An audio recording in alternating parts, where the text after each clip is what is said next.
এই তোমার উপর রাগ হয়ে হুজুর নাকি মসজিদ ছেড়ে চলে যাচ্ছে, কি করছো তুমি? হুজুর বয়ান দেছে, আইসো একা যাইবা একা, কেউ সাথে থাকবে না। ঠিকই তো বলছে, হুজুর রাগ হয়ে চলে যাচ্ছে কেন সেইটা বলো। আমি শুধু বললাম হুজুর দুইজন ছাড়া কেউ আসে না আর চারজন ছাড়া কেউ যায় না।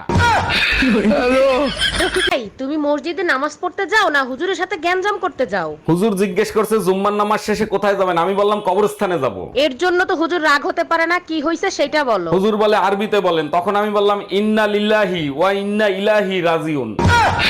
আসসালামু আলাইকুম ভাবি, জুম্মা মোবারক। কেমন আছেন আপনি? ওয়ালাইকুম আসসালাম, জুম্মা মোবারক। হঠাৎ আপনার এরকম পরিবর্তন হলো কি করে? আর ভাবি বলেন না, আমি বুঝতে পারছি আমার পাপের কলস ভরে গেছে। কলস ভরে গেছে তাতে কি হয়েছে? আপনি বাজার থেকে ড্রাম কিনে নিয়ে আসেন। ভাবি শীত তো চলে আইছে, এবার শীতে কি পরিকল্পনা করছেন? মার্কেট থেকে মোটা কম্বল কিনে আনবো, তারপরে নাকে তেল দিয়ে ঘুমাবো। ভাই তো বিদেশ থাকে, একা একা কম্বল গরম করতে পারবেন? ভাবি লাইনে আছে, আপনারে বলছে কম্বল গরম করে দিতে। কে এত সকাল সকাল দরজা নক করতেছে? ভাই আমি বাড়িওয়ালি, ঘর ভাড়া নিতে আসছি, ঘর ভাড়া দেন। আরে ভাবি কি ঘর ভাড়া দিয়েছেন, সারা রাত শুধু ঈদুন নাচে ঘুমাতে পারি না। 1000 টাকার ঘর ভাড়া ঈদুন নাচবে না তো কি মাধুরী নাচবে? কতদিন আমায় ভালোবাসবে, মনে রাখবে। ও গো যতদিন শীত শীত থাকবে। তাই নাকি? আর শীত চলে গেলে তখন কি করবা? বাপের বাড়ি পাঠিয়ে দেবো। ভাবি ভাইরে বলেন না এবার শীতে আমারে বিয়ে দিয়ে দিতে। এই শোনো, এবার শীতে বাহারের বিয়ে দিয়ে দাও। ও প্রতিদিন বিয়ে বিয়ে করে মাথা নষ্ট করে দিচ্ছে। আরে ওর কি বিয়ের বয়স হয়েছে নাকি? শীতের ভিতরে বিয়ে করে ও কি করবে? আমারে নিয়ে তো আপনাদের মাথা ব্যথা নাই, আপনাদের কাছে তো হিটার আছে, আমার কাছে কি আছে?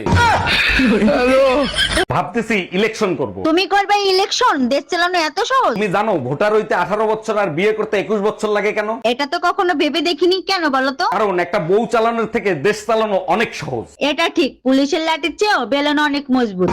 এই টুম্পা, তোমার ছেলের মনে হয় খিদা লাগছে, আরে কিছু খাওয়াও। কিছুক্ষণ আগে ওরে খাওয়াইছি, তুমি এক কাজ করো, ওরে এক গ্লাস পানি খাওয়াও। আচ্ছা ঠিক আছে। আর শোনো, পানি খাওয়ানোর আগে ফুটিয়ে নিও। ছেলেরে ফুটাইলে ছেলের কোনো ক্ষতি হবে না তো? আমি পানি ফুটাতে বলছি, ছেলে কোথায়? এই ঘরে এসি লাগানো ছিল, এসি গেল কোথায়? এসির কিস্তি দেয় নাই, তাই এসি খুলে নিয়ে চলে গেছে। কিস্তি দাও নাই কেন? প্রতি মাসে দিয়ে তুমি আমার কাছ থেকে কিস্তির টাকা নিতা। নিয়ে গেছে, ভালো হয়েছে। শীতের দিনে এসি দিয়ে কি করবা? গরম আসলে আর একটা কিস্তিতে এসি আনবো। কে এত সকাল সকাল দরজা নক করতেছে?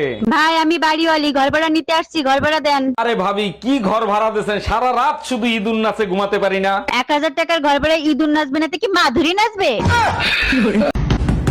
এই এত সকালে দরজা নক করতেছে কে? ভাই আমি দুধওয়ালি, দুধ নিয়ে আসছি, দুধ নিয়ে যান। দাঁড়ান আসতেছি। কালকে দুধ দেন নাই কেন? কালকে আমি অসুস্থ ছিলাম তো, তাই দিতে পারি নাই। অসুস্থ ছিলেন ভালো কথা, আপনি গরুর দুধ দিতেন। এতদিন কি তাহলে পাঠার দুধ খাইছিলেন?